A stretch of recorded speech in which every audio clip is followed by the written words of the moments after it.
Hello friends, welcome to my channel mental wellness by doctor Priyadarshi. मैं doctor Priyadarshi, एक consultant neuropsychiatrist, de addiction specialist and sexologist, आया हूं आपके सामने मेंटल इलनेस से रिलेटेड एक नया वीडियो लेके। आज हम एक ऐसी बीमारी के बारे में बात करेंगे जिस बीमारी से इस देश में कम से कम 10 करोड़ लोग पीड़ित हैं और ना जाने ही कितने लोग इस बीमारी से सफ़र कर रहे हैं पर उन्हें पता भी नहीं चल रहा है। ये बीमारी जब एक बार डायग्नोस होती है तो ये ज़िंदगी भर की डायग्नोसिस है। ये आदमी का खान पान, रहन सहन, उसकी जीवन शैली सब कुछ बिगाड़ के रख देती है। इस दवा का ट्रीटमेंट लाइफ लॉन्ग चलता है और कई बार तो इसके ट्रीटमेंट में हमें इंजेक्शन भी लगाना पड़ता है। ये इतनी यूनिवर्सल बीमारी है, एक छोटे नवजात शिशु से लेकर 70 साल के आदमी में भी डायग्नोस की जा सकती है। ये बीमारी है डायबिटीज़। आज के वीडियो में हम डायबिटीज़ और उससे रिलेटेड मेंटल इलनेसेस के बारे में बात करेंगे। डायबिटीज़ एक मेटाबॉलिक इलनेस है। ये हमारी बॉडी में बेसिकली इंसुलिन हार्मोन की कमी के कारण होती है। डायबिटीज़ जनरली 2 प्रकार की होती हैं। पहला प्रकार है टाइप 1 डायबिटीज़। टाइप 1 डायबिटीज़ में बॉडी में इंसुलिन बनती ही नहीं है। टाइप 1 डायबिटीज़ जनरली बहुत कम एज से ही डायग्नोस हो जाती है, छोटे छोटे बच्चों में शुरू हो जाती है और इन लोगों को लाइफ लॉन्ग इंसुलिन का इंजेक्शन लगवाना पड़ता है क्योंकि इनके बॉडी में इंसुलिन की कमी होती है। दूसरी तरह की डायबिटीज़ है टाइप 2 डायबिटीज़। इसमें बॉडी में इंसुलिन रेजिस्टेंस होता है, मतलब कि बॉडी में इंसुलिन सफिशिएंट मात्रा में सिक्रेट होती है पर हमारी जो बॉडी की सेल्स होती हैं ये इस इंसुलिन के प्रति रेजिस्टेंट हो जाती हैं। ये इंसुलिन को काम नहीं करने देती हैं, जिसके कारण हमारा ग्लूकोज ब्लड से सेल के अंदर नहीं जाता है।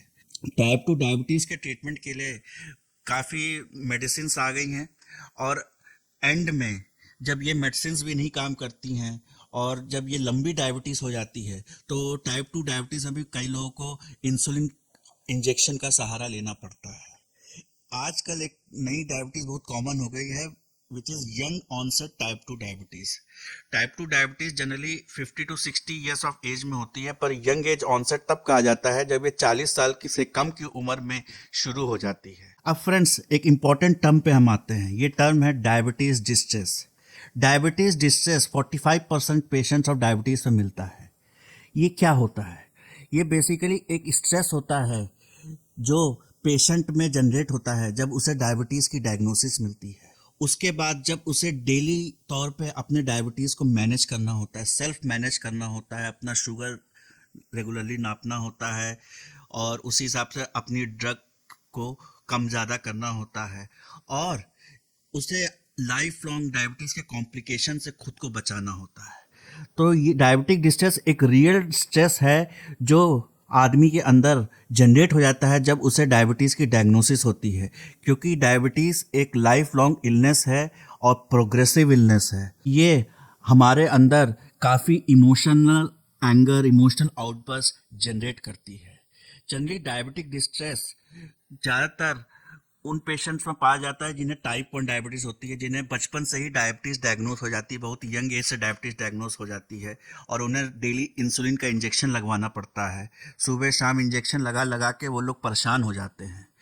या जिन लोगों के पास फाइनेंशियल कैपेबिलिटी नहीं है डायबिटीज़ का इलाज करने के लिए, जिनका पुअर सोशल सपोर्ट है, जिनकी इंटरपर्सनल रिलेशनशिप में प्रॉब्लम है, कोई उनको मदद करने वाला नहीं है।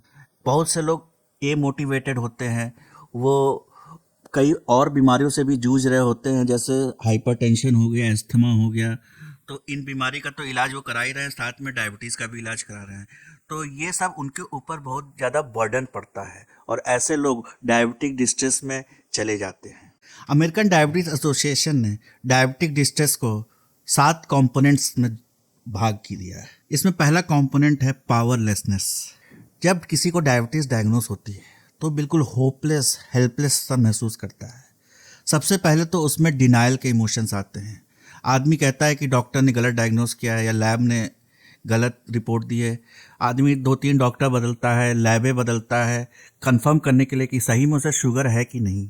उसके अंदर एंगर जनरेट होता है कि उसकी लाइफ स्टाइल इतनी ख़राब थी, उसने जो पास्ट में अपनी हेल्थ पे ध्यान नहीं दिया, उसके कारण उसमें डायबिटीज़ डेवलप हो गया। और उसके बाद जब डॉक्टर उसे कहता है कि उसे लाइफ लॉन्ग दवा खानी पड़ेगी, इससे पेशेंट और फ्रस्ट्रेट फील करता है। डायबिटीज़ की डायग्नोसिस के बाद पेशेंट जब ऑनलाइन नेट पे सर्च करता है तो उसे पता चलता है कि डायबिटीज़ अगर लंबे तौर पे बनी रहे 25 से 30 साल तक बनी रहे तो इसके ढेर सारे कॉम्प्लिकेशंस बॉडी में होने लगते हैं, जिसमें आँख खराब होने लगती है जिसे कहा जाता है रेटिनोपैथी, किडनी खराब होने लगती है जिसे नेफ्रोपैथी कहा जाता है, नर्व्स खराब होने लगती हैं न्यूरोपैथी कहा जाता है, इरेक्टाइल डिस्फंक्शन हो सकता है। पेशेंट को ऐसा लगता है कि कोई इनविजिबल सा हाथ उसकी ज़िंदगी की सारी खुशियों को बंद कर देगा। पेशेंट का लाइफ स्टाइल, रहन सहन सब चेंज करना होगा। उसका ज़िंदगी का एक एक पल, उसे कब खाना है, कब एक्सरसाइज करनी है, हर चीज़ को उस पे ध्यान देना पड़ेगा। अगर वो नॉनवेज खाता है तो कई लोगों को नॉनवेज छोड़ना पड़ता है, अगर वो कोई नशा करता है तो उस नशे को भी छोड़ना पड़ता है। तो लाइफ स्टाइल में बहुत ही ड्रास्टिक चेंज इंट्रोड्यूस होता है डायबिटीज़ की डायग्नोसिस के बाद। आदमी तो उबले खाने पे चला आता है, तो ये सब चीज़ें उसके अंदर हेल्पलेस, पावरलेसनेस की फीलिंग जनरेट कर देती है। फ्रेंड्स, डायबिटिक डिस्ट्रेस का सेकंड कंपोनेंट है निगेटिव सोशल परसेप्शन।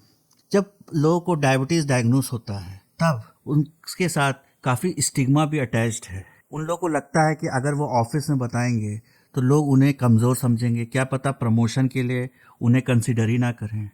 अगर ये लोग आर्म फोर्सेस में हुए या मिलिट्री में हुए तब तो इनका कैरियर बिल्कुल ही सील हो जाता है। जो यंग ऑनसेट डायबिटीज़ होता है, टाइप 1 डायबिटीज़, अगर किसी को डायग्नोस हो गया और उसे ज़िंदगी भर इंसुलिन के इंजेक्शन लगाने हैं तो उसे ये भी लगता है कि उसके साथ शादी कौन करेगा।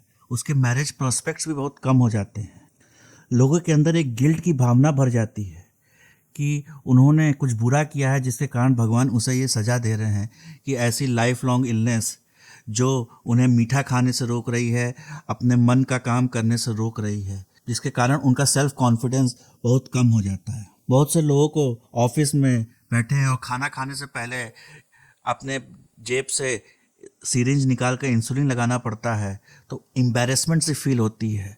कई लोग तो शक करते हैं कि ये आदमी कहीं ड्रग्स तो नहीं ले रहा है। तो इस तरह की सोसाइटी के जो परसेप्शन है उनसे लड़ना पड़ता है हमें। तीसरा कंपोनेंट है ईटिंग डिस्ट्रेस। डायबिटीज़ की डायग्नोसिस तो एक तरह से डेथ सेंटेंस है जिन लोगों को टेस्टी खाना पसंद है। डायबिटीज़ में केवल मिठाई नहीं बंद हो जाता है, कई लोगों का नॉनवेज भी बंद हो जाता है। आप आलू नहीं खा सकते, आप चावल नहीं खा सकते, तो इतने ज़्यादा बंदिशें हो जाती हैं। भगवान ने ऐसा नाइंसाफ़ी की है कि जितनी भी टेस्टी चीज़ बनाई हैं वो हमारे सेहत के लिए नुकसानदायक होती हैं। डेली आपको कितनी कैलोरीज खा रहे हैं, कितना एक्सरसाइज कर रहे हैं, एक एक चीज़ का पल दो पल का हिसाब रखना पड़ता है। और कई लोगों को तो ज़िंदगी भर खाली उबली सब्जी ही खानी पड़ती है। इसके कारण मैक्सिमम डिस्ट्रेस लोगों में जनरेट होता है कि वो ऑफिस में जाते हैं तो वो ऑफिस में कोई पार्टी हो गई तो वहाँ कुछ नहीं खा सकते, शादी ब्याह में जा रहे हैं तो वहाँ वो कुछ नहीं खा सकते, अपना खाना वो घर से ले जाते हैं जिसमें कम ऑयल हो, जिसमें कम स्वीट हो। और जब वो अलग से खाना खाते हैं तो लोग उनसे पूछते हैं कि भाई क्या हुआ, ऐसा क्यों कर रहे हो। तो ये ईटिंग डिस्ट्रेस बहुत ज़्यादा इन लोगों में डेवलप हो जाता है। फिजिशियन डिस्ट्रेस एक एसेंशियल कंपोनेंट है डायबिटीज डिस्ट्रेस का, क्योंकि आपको एक अच्छा डॉक्टर ढूंढ के अपना शुगर रेगुलेट कराना ये भी बहुत बड़ा काम है। शुगर की दवा का असर तुरंत नहीं आता, वो पैरासीटामॉल की तरह नहीं है कि 4 घंटे में उसका असर आ जाएगा, आपका शुगर कंट्रोल हो जाएगा।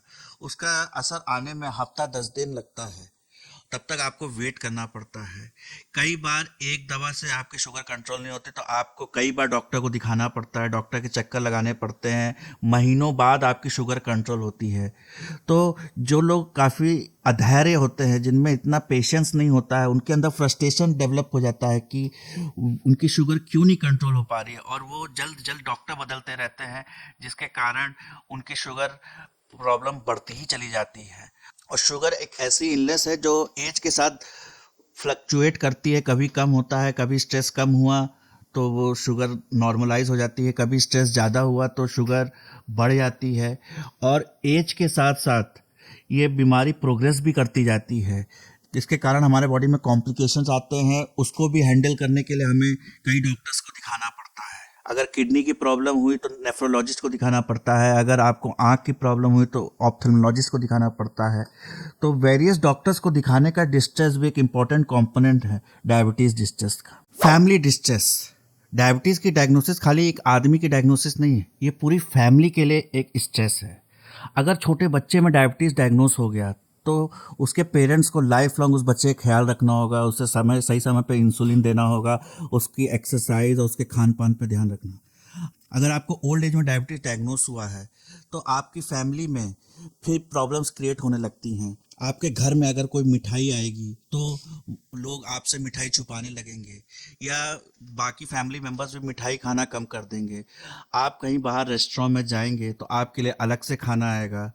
तो आपके फैमिली मेम्बर को आपके हिसाब से एडजस्ट करना पड़ता है, क्योंकि उन्हें भी गिल्टी फील होता है कि वो ज़्यादा मीठा खा रहे हैं और आपको मीठा खाने को मिल नहीं रहा है। दूसरी बात यह है कि कई बार फैमिली मेम्बर्स ओवर क्रिटिकल हो जाते हैं कि आपने हल्का सा भी कुछ बद परहेजी की, कुछ उल्टा सीधा खाया, तो आपके बच्चे, आपके स्पाउस आपको ताने देने लगेंगे, आपको उल्टा सीधा कहने लगते हैं, जिसके कारण जो इंटरपर्सनल रिलेशनशिप है उस पर बहुत बुरा असर पड़ता है। अब आते हैं फ्रेंड्स हम हाइपोग्लाइसीमिया डिस्ट्रेस पे। हाइपोग्लाइसीमिया मतलब शुगर बहुत ही क्रिटिकल लेवल से लो हो जाना, लेस देन 40 मिलीग्राम पर डेसीलीटर। डायबिटीज़ के साथ पैराडॉक्स ये है कि इसका सबसे खतरनाक कॉम्प्लिकेशन है कि अगर इसकी दवाएं आप हाई डोज में ले लें तो इससे शुगर काफ़ी लो जा सकता है, जिसके कारण आदमी कोमा में भी जा सकता है। तो जिन लोगों को सालों से डायबिटीज़ हैं उनको लाइफ में बहुत बार ऐसे इंसिडेंट्स होते हैं कि उनका शुगर अचानक से लो हो जाता है, उनको घबराहट होने लगती है और कई बार तो उन्हें हॉस्पिटलाइज होने लगता है। ये उन लोगों के अंदर बहुत भय क्रिएट कर देता है, उनके अंदर एक डर बैठ जाता है कि कहीं उनकी दवा की डोज या इंसुलिन की डोज ज़्यादा ना हो जाए और वो कोमा में ना चले जाएं। इसे फियर ऑफ हाइपोग्लाइसीमिया भी कहा जाता है, मतलब दवा जितना डॉक्टर बोलता है उसकी आधी डोज खाते हैं इस डर से कि कहीं उनका शुगर लो ना हो जाए। और जब उनकी शुगर हाई लगातार बनी रहती है तो उनके बॉडी में कॉम्प्लिकेशंस आने शुरू हो जाते हैं और उनकी शुगर इफेक्टिवली कंट्रोल नहीं होती है। मैनेजमेंट डिस्ट्रेस एक और डिस्ट्रेस है जो डायबिटीज़ का अभिन्न अंग है। डायबिटीज़ में आपको 24 घंटे अपने खान पान पे, अपनी एक्सरसाइज पे, अपने शुगर पे बिल्कुल गिद्ध की तरह नज़र लगाए रखना पड़ता है। आपको 24/7 मॉनिटरिंग करनी पड़ती है। आप एक एक चीज़ जो खाते हैं, आप एक एक एक्सरसाइज जो भी करते हैं, कितना देर करते हैं, कितने बजे करते हैं, इन सारी चीज़ों को मॉनिटर करना पड़ता है। और ये किसी भी आदमी के लिए बहुत ही टॉक्सिक है कि उसे लाइफ के हर डिसीजन लेने से पहले सोचना पड़े कि ये डिसीजन से कारण उसको कहीं ऐसा ना हो हाइपोग्लाइसीमिया हो जाए या उसका शुगर बहुत ज़्यादा बढ़ जाए। आदमी की इंडिपेंडेंस, स्वतंत्रता बिल्कुल ख़त्म ही हो जाती है। उसके बाद कई बार होता है लोग जितने भी एफर्ट कर लें पर उनका शुगर कंट्रोल नहीं होता है, जिससे वे फ्रस्ट्रेट हो जाते हैं। क्योंकि कई बार क्या होता है कि आपके अंदर स्ट्रेस और एंजाइटी इतना ज़्यादा होती है कि वो शुगर लेवल हाई रखती है। शुगर जब लगातार हाई रहती है, आप उसे कंट्रोल नहीं कर पाते हैं, तो आपके माइंड में एक बैकग्राउंड में शुगर के लॉन्ग टर्म कॉम्प्लिकेशंस बने रहते हैं। आपको लगता है कि कहीं आपकी आँख की रोशनी ना चली जाए, कहीं आपका शोल्डर जाम ना हो जाए, कहीं आपको इरेक्टाइल डिस्फंक्शन ना हो जाए, कहीं आपकी किडनी ना खराब हो जाए।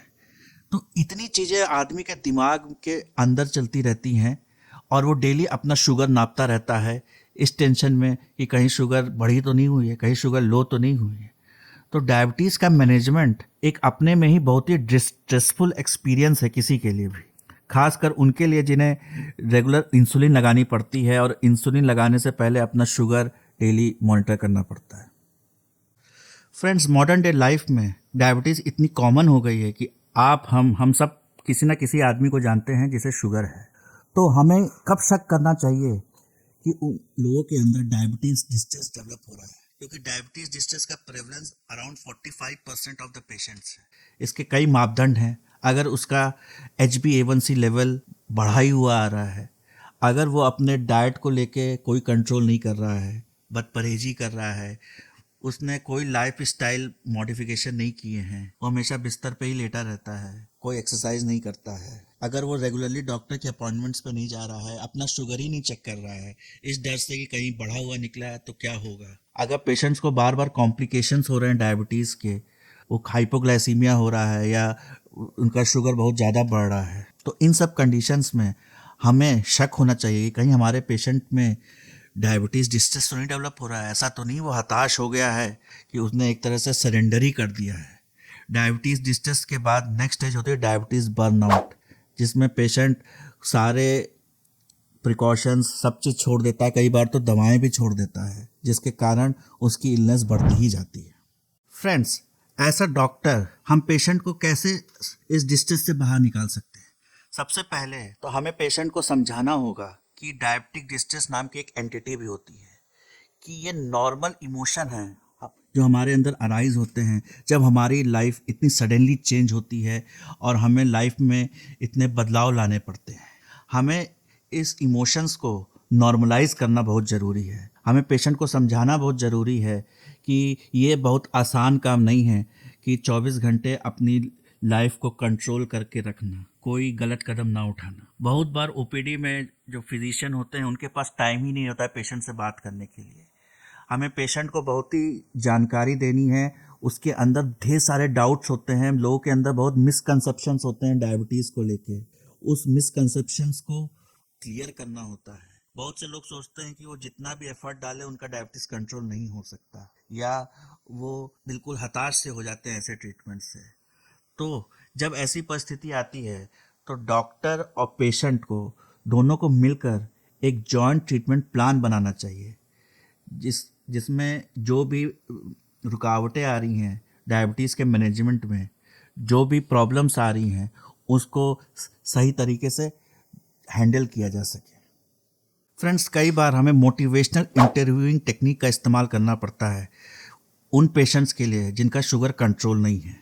तो इस टेक्निक में हम लोग क्या करते हैं कि पहले हम लोग पेशेंट का मोटिवेशनल लेवल आइडेंटिफाई करते हैं। ये मोटिवेशनल लेवल्स कई तरह के होते हैं। पहला स्टेज होता है pre contemplation. Pre contemplation stage वो स्टेज होती है जिसमें पेशेंट डिजीज़ को डिनाई कर देता है और उसका ट्रीटमेंट लेने से भी डिनाई कर देता है। उसे लगता है कि उसे कोई प्रॉब्लम नहीं है। तो इस स्टेज में हमें पेशेंट को समझाना होगा, उसे रियलाइजेशन दिलाना होगा डायबिटीज़ के बारे में और उसे कैसे कंट्रोल करना है, उसके लिए क्या क्या चेंजेस करने हैं, डायबिटीज़ को कंट्रोल करने के क्या फ़ायदे हैं और ना कंट्रोल करने के क्या क्या साइड इफ़ेक्ट्स हैं। अगली स्टेज होती कंटेम्पलेशन स्टेज। कंटेम्पलेशन स्टेज में पेशेंट बीमारी को रिकग्नाइज करता है, पर वो इस बीमारी का इलाज करवाने के लिए कंफ्यूज्ड है, करवाएं ना करवाएं। तो हम पेशेंट को साइको एजुकेट करते हैं कि शुगर के क्या क्या ऑप्शंस हैं, क्या क्या तरह से इलाज कर सकते हैं, किस में इंसुलिन लगानी होती है, किस में दवा देनी होती है, कौन सी दवा देनी होती है, दवा के कौन से साइड इफ़ेक्ट होते हैं। फिर तीसरा स्टेज होता है डिटर्मिनेशन स्टेज। डिटर्मिनेशन स्टेज ये होता है कि पेशेंट रिकग्नाइज कर रहा है कि मैं बीमार हूँ और वो एक्शन भी लेना चाह रहा है, पर उसने अभी शुरू नहीं किया है। फिर फोर्थ स्टेज होती है एक्शन स्टेज, जिसमें पेशेंट एक्शन लेता है, अपनी लाइफस्टाइल चेंज करता है, अपनी मेडिकेशंस लेना शुरू कर देता है। इस स्टेज में पेशेंट को मोटिवेट करना बहुत ज़रूरी होता है, क्योंकि डायबिटीज़ में तुरंत रिजल्ट नहीं मिलते हैं, रिजल्ट आने में समय लगता है। आप कोई लाइफस्टाइल चेंज करेंगे तो उसका असर 1-2 दिन में नहीं, जबकि हफ्ता 10 दिन 15 दिन में आएगा। तो पेशेंट को मोटिवेट करके रखना है। और लास्ट स्टेज है मेंटेनेंस स्टेज, कि आपने जो एक्शन लिया है, ऐसा नहीं है कि आप एक दिन आधा घंटा दौड़ गए तो बहुत हो गया। इस एक्शन को आप लंबे तौर पे महीनों तक मेंटेन कर सकते हैं कि नहीं, कहीं वापस आप पुरानी डाइट पे या आप दवा छोड़ दें या जो लाइफस्टाइल चेंजेस हैं वो बंद करके वापस उस लाइफस्टाइल पे ना चली जाए। तो ये सारी स्टेजेस में पेशेंट्स आते हैं और इनको अलग अलग तरह से काउंसिल किया जाता है। एक बार हम डायबिटीज़ डिस्ट्रेस की डायग्नोसिस बना लेते हैं, हम जान जाते हैं कि पेशेंट कहाँ स्ट्रगल कर रहे हैं, तो उसके साथ हम मिलकर एक प्लान बनाते हैं। ये प्लान हमें लंबे तौर पे फॉलो करना होता है टू रेगुलेट आवर डायबिटीज़। इस प्लान का एक्रोनिम है स्मार्ट। स्मार्ट मतलब एस से स्पेसिफिक, मतलब आपको ऐसा नहीं कहना है कि हाँ रोज़ सुबह टहला करें, आपको बताना होगा कि कितने देर टहला करें। दूसरा इसका टॉपिक है एम माने मेजरेबल, आप कितने देर, आधे घंटे टहल रहे हैं, आप कितने किलोमीटर टहल रहे हैं। फिर ए से मतलब एग्रीड। ये जो प्लान है ये एक साझा प्लान होता है, पेशेंट और डॉक्टर का एक साथ मिलकर प्लान होता है। पेशेंट पे हमें थोपना नहीं है, हमें पेशेंट से पूछना है कि आप एक काम कर पाएंगे कि नहीं कर पाएंगे। अगर पेशेंट नहीं कर पाएगा तो हमें ऑल्टरनेटिव कुछ करना पड़ेगा। जस्ट हम पेशेंट को भाषण नहीं दे सकते कि आपको वॉक करना है। दूसरा, प्लान आपका रियलिस्टिक होना चाहिए कि ऐसा नहीं कहना है कि आप 4 घंटे टहला करें या रोज़ दौड़ा करें 2 घंटे। जो चीज़ पेशेंट के लिए पॉसिबल है हमें वही करनी है। और एंड में टी मतलब टाइम स्पेसिफिक, हमें पेशेंट को बताना है कि ये सब चीज़ें आपको कितने महीने तक करनी है, तो उसके क्या असर होंगे, उसके क्या रिपरकशन होंगे, उसका उनका शुगर कंट्रोल पे क्या होगा। उसके बाद हमें कई तरह की पेशेंट्स में ट्रेनिंग देनी होती है। एक ट्रेनिंग होती है ब्लड ग्लूकोज अवेयरनेस ट्रेनिंग। ये उन पेशेंटों में दिया जाता है जिन्हें हाइपोग्लाइसीमिया बहुत जल्दी होता है, तो उन्हें सिम्टम्स बताए जाते हैं और उन्हें ट्रेन किया जाता है कि जैसे ही उन्हें लगे कि उनका शुगर लो हो रहा है, वो हाइपोग्लाइसीमिया में जा रहे हैं, तो तुरंत ही अपने आप को कंट्रोल कर सकें या पहचान सकें। फिर bio feedback associated relaxation training भी बहुत दी जाती है, क्योंकि जो डायबिटिक डिस्ट्रेस हमारे अंदर स्ट्रेस क्रिएट करता है, इसके कारण हमारा कॉर्टिसोल हार्मोन बढ़ता है, बॉडी में सिंपैथेटिक हाइपर एक्टिविटी बढ़ती है और वो हमारा शुगर मैनेजमेंट पे खलल डालती है। तो हमें अपने आप को रिलैक्स करना बहुत ज़रूरी होता है अगर हमें डायबिटीज़ को कंट्रोल में रखना होता है। बिहेवियरल थेरेपी में क्या होता है कि पेशेंट जो भी पॉजिटिव बिहेवियर कर रहा है उसके लिए हमें उसको पॉजिटिव रीइंफोर्समेंट देना है, उसे रिवॉर्ड्स देने हैं, ताकि उसे हम मोटिवेट कर सकें अपनी लाइफ चेंज करने के लिए। और स्टिमुलस ट्रेनिंग भी होता है कि आपको जब पुरानी लाइफ से नई लाइफ में शिफ्ट हो रहे हैं तो पुरानी लाइफ के ट्रिगर्स आपको आते ही रहेंगे। अगर आप सुपरमार्केट में जा रहे हैं और आपका हाथ ऑटोमेटिकली क्रीम बिस्किट पे पड़ रहा है, वो एक ट्रिगर है जो आपको बैड ईटिंग हैबिट्स के लिए प्रोन कर रहा है। तो आपको उस ट्रिगर से अपने आप को दूर रखना होगा। आप जब भी सुपरमार्केट जाएं तो उस बिस्कुट से अपने आप को दूर रखिए। तो ये स्टिमुलस को हमें कंट्रोल करना पड़ता है, अदरवाइज बार बार जो हमारी पुरानी आदतें हैं, जो हमारे पुराने ट्रिगर्स हैं, उन आदतों में हम फंसे रह जाते हैं और डायबिटीज़ के कंट्रोल के लिए अपनी लाइफ हम चेंज नहीं कर पाते हैं। अब हम लोग बात करेंगे डायबिटीज़ एंड मेंटल इलनेस के बारे में। डायबिटीज़ और मानसिक रोगों के बीच में क्या रिश्ता है? ये एक टू वे हाईवे है। पहले हम लोग बात करेंगे कि जो लोग मानसिक रोग से पीड़ित होते हैं वो लोग डायबिटीज़ के लिए क्यों प्रोन होते हैं। मानसिक रोग हो गए जैसे स्किज़ोफ्रेनिया हो गया, डिप्रेशन हो गया, एंग्जाइटी हो गया। इनके one of the main symptom है लेथार्जी। लेथार्जी के कारण इन लोग की लाइफ स्टाइल बहुत ही ख़राब हो जाती है। इन लोग की लाइफ स्टाइल में एक्सरसाइज नहीं रहती है, जिसके कारण इनमें ओबेसिटी डेवलप होने के चांसेस बहुत ज़्यादा होते हैं। और ये अपने स्ट्रेस को रेगुलेट करने के लिए बहुत ज़्यादा ओवर ईटिंग भी कई बार करते हैं, जिसमें इनमें कोलेस्ट्रॉल और शुगरी फूड्स बहुत ज़्यादा खाते हैं, जो भी एक तो डायबिटीज़ के लिए भी प्रीडिस्पोज कर रहा है और इनकी ओबेसिटी को और भी ख़राब कर रहा है। उसके बाद मेंटल इलनेस जिन लोगों में होती है वो लोग नशे का सेवन भी बहुत कॉमनली करते हैं। आप देखे होंगे सिगरेट लोग इतना ज़्यादा पीते हैं, अल्कोहल पीते हैं अपनी एंग्जाइटी को कम करने के लिए। तो सिगरेट के अंदर जो निकोटीन होता है वो हमारी नसों को सिकोड़ता है, हमारी जो नसें होती हैं उनको संकीर्ण करता जाता है, और जब नसें संकीर्ण होती जाती हैं तो डायबिटीज़ के कॉम्प्लिकेशन बढ़ते ही चले जाते हैं। इसी तरह अल्कोहल हमारे अंदर शुगर के चांसेस बहुत ज़्यादा बढ़ा देता है। उसके बाद जो लोग मानसिक रोग से पीड़ित होते हैं, जब उन्हें शुगर डायग्नोज होता है तो वो पहले से ही इतने डीमोटिवेटेड और स्ट्रेसफुल रहते हैं, उनका स्ट्रेस कई गुना और बढ़ जाता है। तो वो लोग ट्रीटमेंट रेजिमेंट फॉलो नहीं करते हैं, लाइफ स्टाइल चेंज करने की सोचते भी नहीं हैं, क्योंकि उनकी करंट लाइफ में ही इतने स्ट्रेसेस हैं कि वो अपनी लाइफ स्टाइल कैसे चेंज करें। और सिंस वो लोग उन लोग का अटेंशन कंसंट्रेशन पावर बहुत कम होता है, उन लोगों को ठीक होने का मोटिवेशन जो चाहिए, जो उन लोगों के अंदर जागरूकता चाहिए, वो भी बहुत कम हो जाती है। डायबिटीज़ खुद हमारे अंदर बहुत सी मेंटल इलनेस क्रिएट कर सकती है। कहा जाता है कि डायबिटीज़ के पेशेंट में डिप्रेशन होने का चांसेस 60% ज़्यादा होता है। भाई क्यों ना डिप्रेशन हो, एक तो डायबिटीज़ को मैनेज करने का स्ट्रेस, ऊपर से डायबिटीज़ के कॉम्प्लिकेशंस आपको दिमाग के बैकग्राउंड में रहते हैं। और डायबिटीज़ में क्या होता है कि शुगर और कोलेस्ट्रॉल डिपोजिशंस कोशिकाओं में होता है, जिसके कारण हमारे ब्रेन में ब्लड सप्लाई कम हो जाती है। और डायबिटीज़ और डिप्रेशन का कॉमन पाथवे है इन्फ्लेमेशन। उसके बाद एंजाइटी डिसऑर्डर भी डेवलप हो जाता है। कुछ लोगों को नीडल से डर लगता है, फियर ऑफ नीडल्स। कुछ लोगों को हाइपोग्लाइसीमिया से डर लगता है। अब किसी आदमी को अगर नीडल से डर लगता है और उसे ब्लड शुगर चेक कराना हो तो ब्लड शुगर चेक कराने से डरेगा। उसे अगर फ्यूचर में इंसुलिन लगानी हो तो उसे इंसुलिन कैसे लगेगी।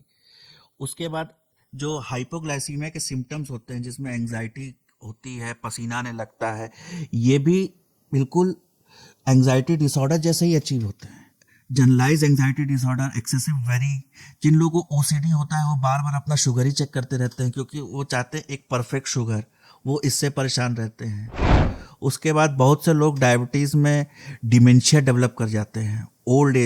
ओल्ड एज में जब शुगर का और कोलेस्ट्रॉल का डिपोजिशन होने लगता है तो ब्रेन की नसें सिकुड़ जाती हैं जिसके कारण उनमें मल्टी इन्फार्क्ट डिमेंशिया डेवलप हो जाता है। कई लोग जब डायबिटीज़ के कॉम्प्लिकेशन होते हैं जैसे हाइपोग्लाइसीमिया हो गया या डायबिटीज़ कीटो एसिडोसिस हो गया जिसमें शुगर बहुत ज़्यादा होता है, उस समय बिल्कुल डिलीरियम में चले जाते हैं। उनका कॉन्शियसनेस फ्लक्चुएट करने लगती है, वो किसी को पहचानते नहीं, दिन को रात, रात को दिन कह रहते हैं। तो इस तरह के मानसिक रोग उनमें डेवलप हो जाते हैं। स्किज़ोफ्रेनिया और बाइपोलर डिसऑर्डर के पेशेंट भी डायबिटीज़ के लिए बहुत ज़्यादा प्रोन होते हैं। और सबसे दुख की बात यह है कि जो दवाएं ये लोग खाते हैं इस डिजीज़ को ट्रीट करने के लिए, वो दवाएं खुद इन्हें डायबिटीज़ के लिए प्रोन करती हैं।